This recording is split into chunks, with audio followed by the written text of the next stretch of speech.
ম্যাক্সওয়েলকে না কিনে বাংলাদেশের রিশাদ হোসেনকে কিনলে ভালো ছিল। টানা 4 ম্যাচে ব্যাটিং ব্যর্থতার পর এবার ম্যাক্সওয়েলকে নিয়ে মুখ খুলল বিরাট কোহলি। এবার আইপিএলে হার দিয়ে শুরু করেছে রয়্যাল চ্যালেঞ্জার্স বেঙ্গালুরু। প্রথম ম্যাচেই 0 রানে আউট হয় হার্ড হিটার গ্লেন ম্যাক্সওয়েল। প্রথম ম্যাচের পর আরও 3টি ম্যাচ খেললেও পুরোপুরি ব্যর্থ ছিলেন ম্যাক্সওয়েল।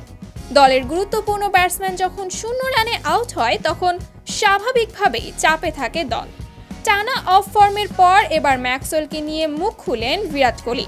তিনি বলেন, ম্যাক্সওয়েল কি করতে পারে তা সবার জানা, সে একাই 100, তবে বর্তমানে ফর্মে নেই তিনি। তার ব্যাটিং দেখে মনে হচ্ছে ব্যাটিং ভুলে গেছে সে। তার চেয়ে বাংলাদেশের হার্ড হিটার রিশাদ হোসেন ভালো ক্রিকেট খেলতে পারত। টি-20তে রিশাদ দারুণ ফর্মে রয়েছে, প্রথম বল থেকেই মেরে খেলতে পারে সে। দলের খারাপ সময়ে ম্যাক্সওয়েলের জায়গায় রিশাদ হোসেনকে দলে নিয়ে গেলে ভালো হতো, তবে এটা নিয়মের বাইরে, তাই হয়তো সম্ভব হবে না। পরের বছর রিশাদকে আমরা টার্গেট করে রেখেছি। নিলামের নাম থাকলে বেঙ্গালুরু রিশাদকে সবার আগে কিনে নেবে। প্রিয় দর্শক, পরের বছর রিশাদকে আইপিএলে কে কে দেখতে চান জানিয়ে দিবেন কমেন্ট বক্সে।